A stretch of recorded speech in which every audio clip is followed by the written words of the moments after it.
আমাদেরকে উপমহাদেশ থেকে ইসলামী খেলাফত উঠে যাবার পর আজ পর্যন্ত বিভিন্ন শাসকেরা প্রথম ব্রিটিশ খেলিয়েছে, এরপরে পালাক্রমে বিভিন্ন শাসক আমাদেরকে বিভিন্ন সময় ব্যবহার করেছে এবং আমাদের দিনটা বিভিন্ন কায়দায় কাউকে দিয়েছে খানকা, কাউকে দিয়েছে জিকির, কাউরে দিয়েছে মাদ্রাসা, কাউরে দিয়েছে বিভিন্ন তালতালিয়াত করি এক একজনের এক এক খামসা দিন দিয়ে মোটামুটি বিভিন্ন কায়দায় জমিনের চার কোনায় চারজনকে দাঁড়ায় দিয়ে বলেছে তুই তোদ্দিরি ডাক, ও ওদ্দিরি ডাকুক, ও ওদ্দিরি ডাকুক। এইভাবে মুসলমানরা ডিভাইড অ্যান্ড রুলের মাধ্যমে ফেলে আমরা তাদের মাথার উপরে বন্দুক তুই ফায়ার করে জীবনভর খেয়ে যাব।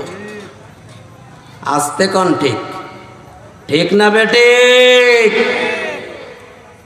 আসসালামু আলাইকুম ওয়া রাহমাতুল্লাহি ওয়া বারাকাতুহু। কেমন আছেন আপনারা সবাই? আলহামদুলিল্লাহ। মাইক লোকে আপনি আমাদের ওই পাশে মাইক ওই পাশে মাইক একদম শুনো ওই যে মোড়ে আলহামদুলিল্লাহি ওয়া কাফা সালামুন আলা ইবাদিহিল্লাযীনা ইসতাফা আম্মা বা'দ فأعوذ بالله من الشيطان الرجيم بسم الله الرحمن الرحيم شرع لكم من الدين ما وصى به نوحا والذي أوحينا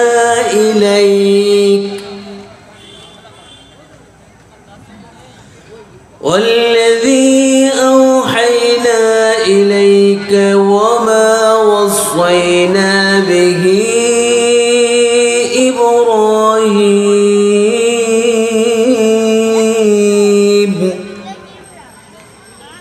إبراهيم وموسى وعيسى أن أقيموا الدين ولا تتفرقوا فيه صدق الله العظيم. وقال النبي صلى الله عليه وسلم يأتي على الناس زمان لا يبقى من الإسلام إلا اسمه ولا يبقى من القرآن إلا رسمه مساجدهم عامرة وهي خراب من الهدى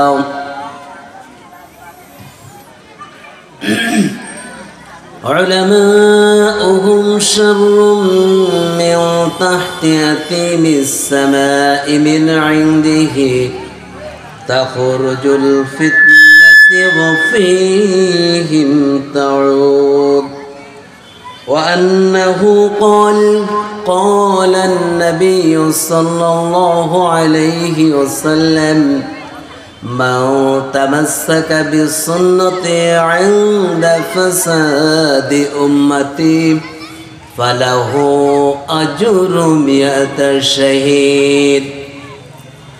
وقال تعالى في شان حبيبه إن الله وملائكته يصلون على النبي يا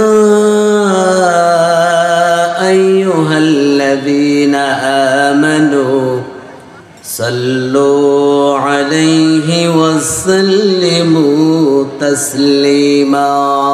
اللهم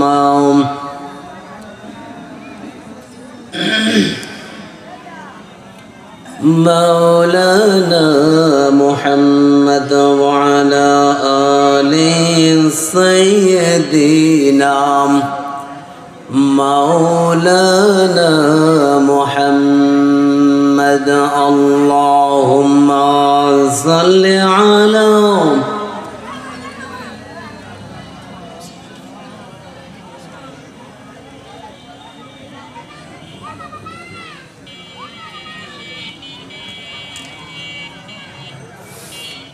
মেঘ ময়ূরী পশ্চিমেতে যেব, আমার সালাম নবীর দেশ দিও,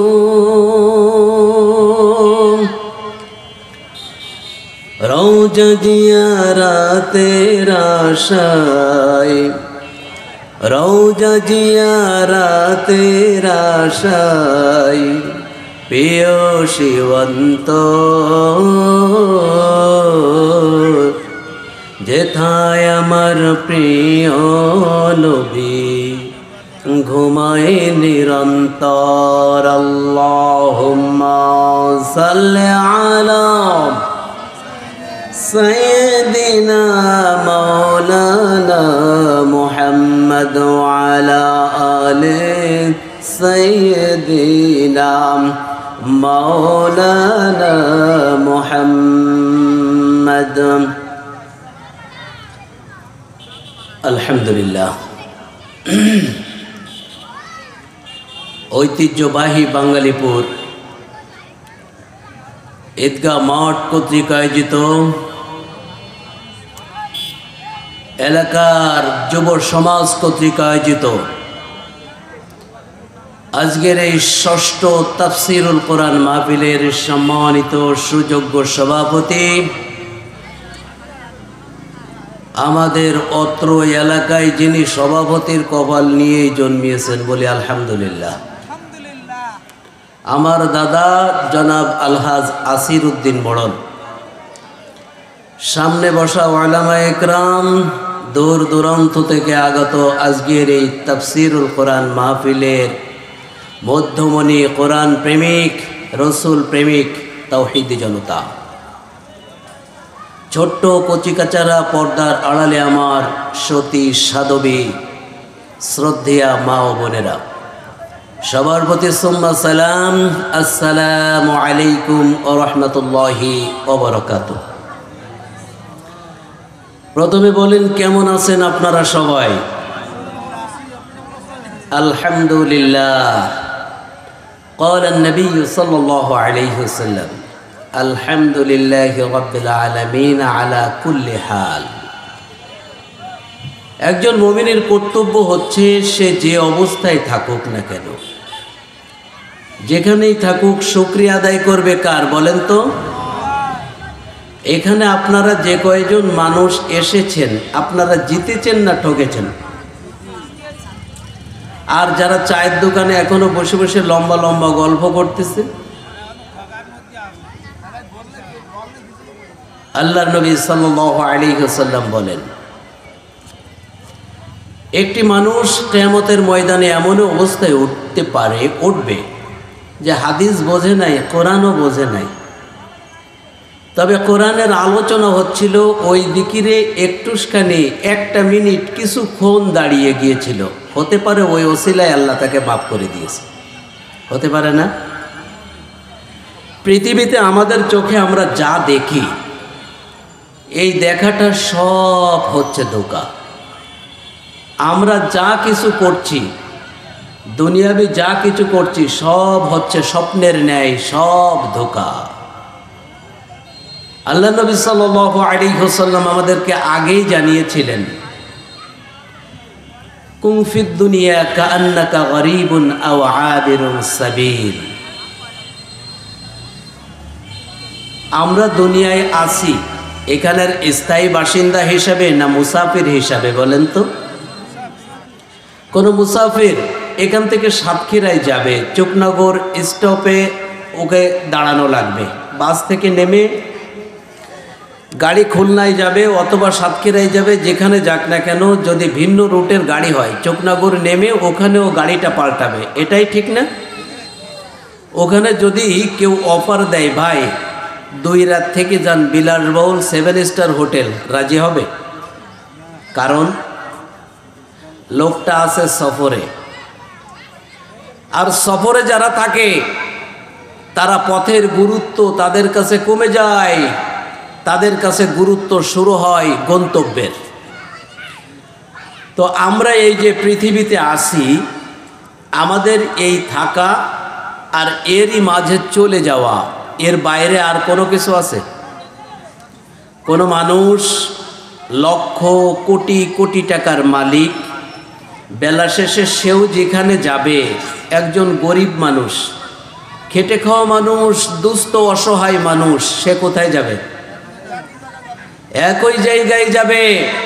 এজন্যে কবি সম্রাট আল্লামা ইকবাল বলেন, हम सब तो है मुसाफिर वही आखिर ठिकाना,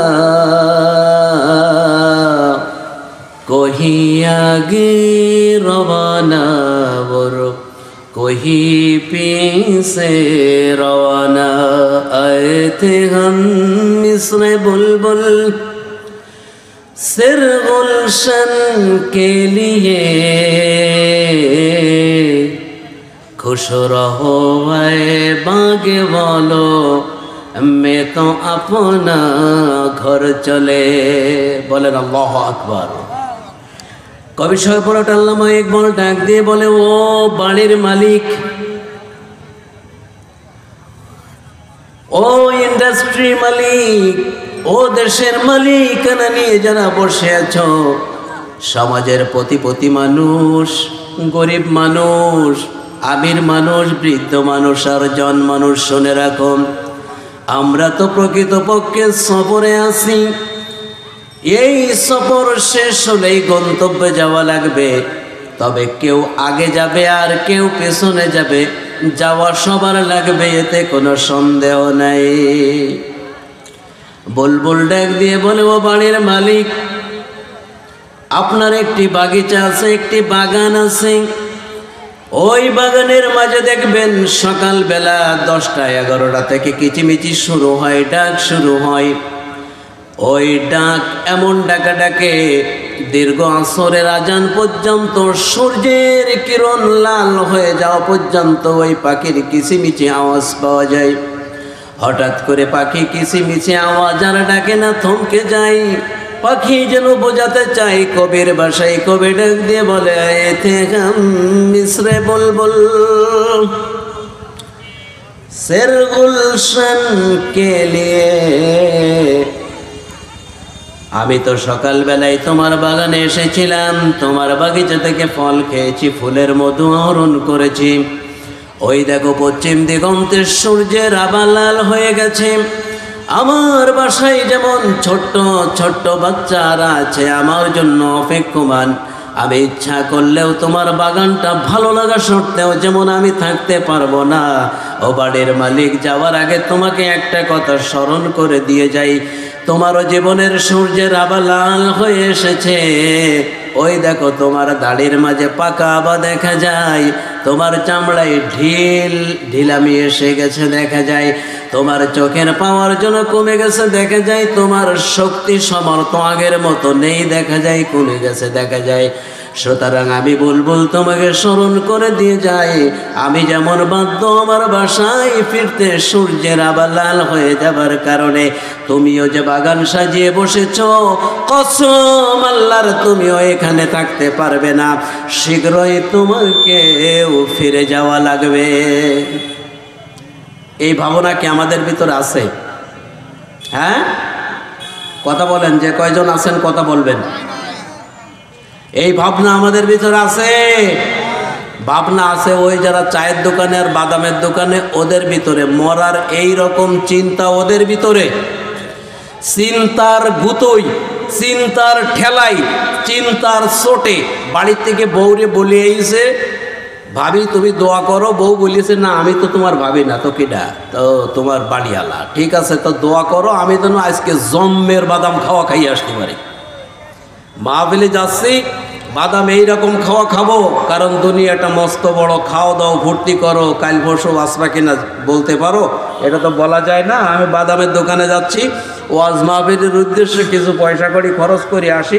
ওখানে না বলবেন, তা তো বলবেন, ও তো কত বলি থাকে, কত মাহফিলে দেখা যায় এত লোক, তকবীরের পর তকবীর, স্লোগানের পর স্লোগান। যার সময় কয়, মাইজি ভাই বিড়িটা দিস, আছে না নেই? কয় বিড়িটা দিস।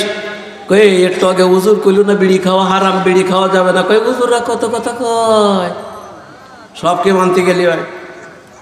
হুজুররা কত কথা কয়, ওয়াজ শেষ, ওয়াজ কি শেষ। সবচাইতে বড় প্রবলেম হচ্ছে আমরা দিন বুঝিনি, দিন বুঝিনি। দিন যদি বুঝতাম, আমরা যদি প্রকৃত অর্থে দিন বুঝতাম, তাহলে সর্বশেষ আমাদেরকে নিয়ে এই গত 2 দিন আগে যা হইল এও হইতো না। হইতো কি? চিন্ময় বাবু তিনি মেরে ফেললেন কাকে? হ্যাঁ, একজন মুসলিম আইনজীবীকে। আমাদেরকে উপমহাদেশ থেকে ইসলামী খেলাফত উঠে যাবার পর আজ পর্যন্ত বিভিন্ন শাসকেরা প্রথম ব্রিটিশ খেলিয়েছে, এরপরে পালাক্রমে বিভিন্ন শাসক আমাদেরকে বিভিন্ন সময় ব্যবহার করেছে এবং আমাদের দিনটা বিভিন্ন কায়দায় কাউকে দিয়েছে খানকা, কাউকে দিয়েছে জিকির, কাউরে দিয়েছে মাদ্রাসা, কাউরে দিয়েছে বিভিন্ন তালতালিয়াত করি এক একজনের এক এক খামসা দিন দিয়ে মোটামুটি বিভিন্ন কায়দায় জমিনের 4 কোনায় 4 জনকে দাঁড়ায় দিয়ে বলেছে তুই তোদ্দিরি ডাক, ও ওদ্দিরি ডাকুক, ও ওদ্দিরি ডাকুক। এইভাবে মুসলমানেরা ডিভাইড অ্যান্ড রুলের মাধ্যমে ফেলে আমরা তাদের মাথার উপরে বন্দুক তুই ফায়ার করে জীবনভর খেয়ে যাব। আস্তে কোন ঠিক, ঠিক না বেঠিক? আর এর মাঝে পড়ে হয়েছেটা কি? আমাদের বিরাট একটা উপকার হয়েছে, সেটা হচ্ছে এক টুপিওয়ালা আর এক টুপিওয়ালারে কয় কাফের, এক নামাজি আর এক নামাজির কয় ফাসেক। দিনটাকে আমরা এমন বুঝেছি, একই কাতারে নামাজ পড়লাম, একই সাথে রোজা রাখলাম, একই সাথে ইফতার করলাম, শুধুমাত্র তার দলের সাথে আমার মেলে না বিদায় লোকটা ফাসেক। আছে না নাই? আছে। আমরা দিন বুঝিনি বলে দিনটাকে আমরা জিকির মনে করেছি, আমরা দিন বুঝিনি বলে দিনটাকে শুধুমাত্র নামাজ মনে করেছি, আমরা দিন বুঝিনি বলে দিনটাকে শুধুমাত্র মাদ্রাসা মনে করেছি, আমরা দিন বুঝিনি বলে দিনটাকে শুধুমাত্র টুপি, পাঞ্জাবি, পাগড়ি আর লম্বা জামা আর মেসকের মধ্যে সীমাবদ্ধ রেখেছি। এ কারণে আমাদেরকে আমাদের নাগরিক, আমাদের দেশের নাগরিক, আমাদের পার্শ্ববর্তী দেশের নাগরিক এবং আমাদের মাথার উপরে প্রভুত্ব কর্তৃত্ব সাধন করে এই উপমহাদেশে মুসলমানদেরকে ঠেকিয়ে দিয়ে মুসলমানদেরকে শাসন করে খাওয়ার মতন সৎ সাহস নেতাদের আজও আছে না নাই? আছে। কারণ আমরা দিনটাকে বুঝিনি। আর যে যখন আসে আমাদেরকে হালতো করে একটা পাম দেয়। কেউ বলে আমি ক্ষমতায় গেলে মদিনার সনদ কায়েম করব। কি করব? কি করব? মদিনার সনদ। ঠিকই দেখা যায় ক্ষমতায় গিয়ে 15 বছর মোদি দৈন্ত নয়াকার আর নেই, মদিনার সনদ আর নেই, দেখা যায় মোদির সনদ কায়েম করে বসে আছে। বলে আমি শরিয়া ভিত্তিক আইন পাশ করব, দেখা যায় শরিয়া আর নেই, রয়ের বিধান বাংলার মাটিতে কায়েম করে বসে আছে। আর 15 বছর পর আব্বারা, দাদারা, চাচারা চেষ্টা করে যা হইলেও 15 বছর পর ছোট ছোট বাচ্চাদের তাড়নায় যখন দেশ ছেড়ে ভেঙে গেল, ওই পাশে গিয়ে এমন খেলা খেলতেছে, কখনো হয় আনসার লীগ। কি লীগ ভাই? আনসার আছে আপনাকে এলাকায় কারণ নাম? আনসার লীগ। এরপরে কখনো হয় তারা ছাত্রলীগ, কখনো হেলমেট লীগ, কখনো হাতুড়ি লীগ, আর এখন হয়েছে মোটামুটি ইসকন লীগ। কি লীগ? ইসকন লীগ।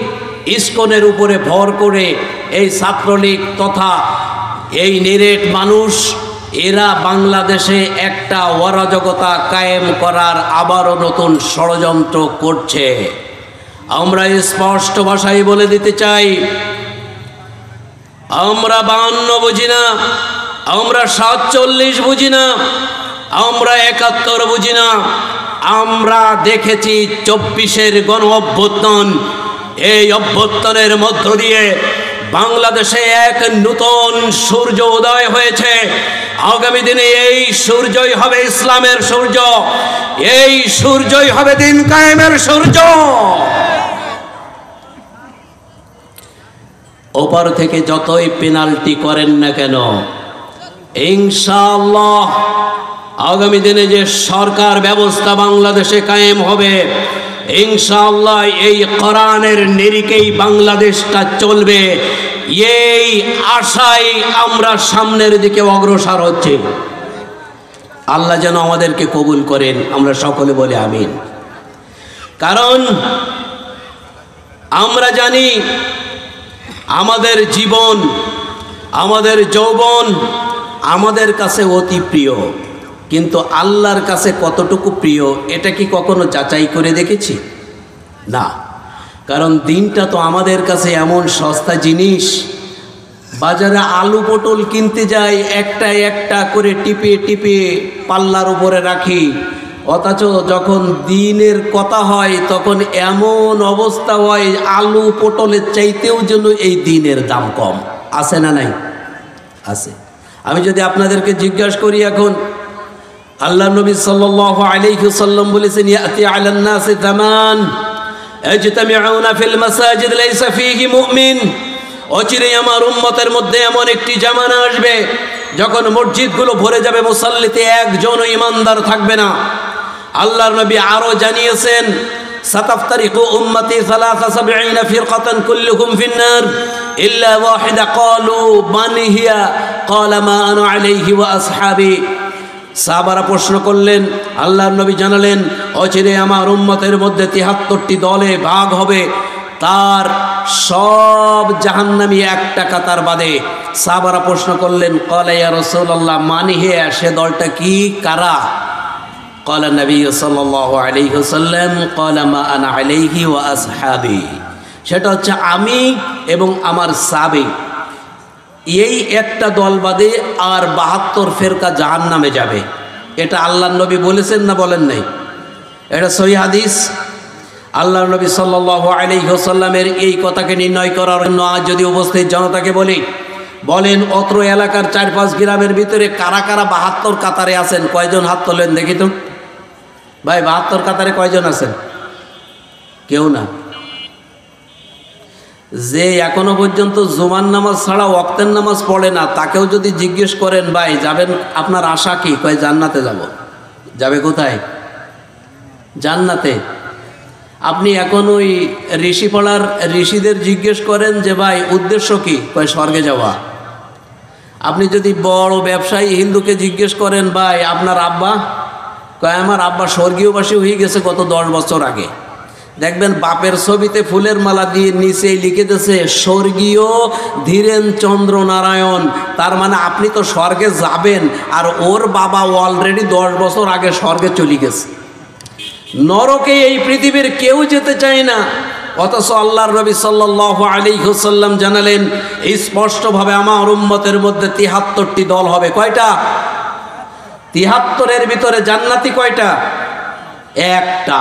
তাহলে এই 72-এর কাতারের লোক আমাদের সমাজে, আমাদের গ্রামে, আমাদের বাড়ি, আমাদের পাড়ায়, আমাদের মহল্লায় 2-1 জন আছে না নেই? আছে।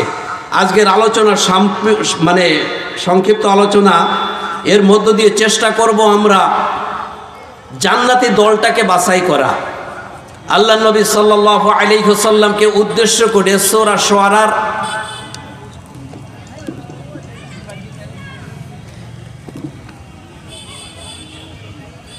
13 নম্বর আয়াতে আল্লাহ পাক রব্বুল আলামিন বলেন, শারু আলাকুম। রসুলকে উদ্দেশ্য করে বলতেছেন, শারু আলাকুম, নির্দিষ্ট করে দিলাম আপনাকে। কাকে? রসুলকে। শারু আলাকুম মিনাদ্দিন, দিনের ব্যাপারে আপনাকে নির্দিষ্ট ফরজ করে দিলাম, বিধানটা চূড়ান্ত করে দিলাম। কি? যেমন বিধান চূড়ান্ত করেছিলাম মা ওয়াসা বিহি নূহ আলাইহিমুস সালাতু ওয়াস সালামের প্রতি কথা বলেছিলাম, ইব্রাহিম আলাইহিমুস সালাতু ওয়াস সালামকেও বলেছিলাম, মূসা ও ঈসা আন আকিমুদ্দিন, এই কথা আমি সমস্ত নবীদেরকে বলেছিলাম। পৃথিবীতে লক্ষাধিক নবী যারা এসেছেন প্রত্যেকটি নবীর মিশন এবং ভিশন ছিল একটি, সেটা হচ্ছে আন আকিমুদ্দিন ওয়ালা তাতাফাররাকু ফি। বলেন আল্লাহু আকবার, আরো জোরে বলেন আল্লাহু আকবার। তাহলে নবীদের মিশন ছিল কি? জমিনে দ্বীন প্রতিষ্ঠিত করা। মানব জাতিকে আল্লাহ পাক রব্বুল আলামিন সৃষ্টির প্রাক্কালে ফেরেশতাদেরকে উদ্দেশ্য করে বললেন, ওয়া ইয ক্বালা রাব্বুকা ইন্নী জাইলুন ফিল আরদি খলিফা।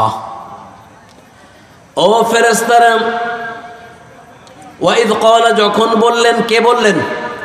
রব্বুকা লিল মালাইকা, ফেরেশতাদের উদ্দেশ্যে বললেন, ইন্নী নিশ্চয় আমি জাইলুন ফিল আরদি খলিফা, আমি জমিনে প্রতিনিধি পাঠাবো, আমি একদল প্রতিনিধি তৈরি করব, সৃষ্টি করব, বানাবো।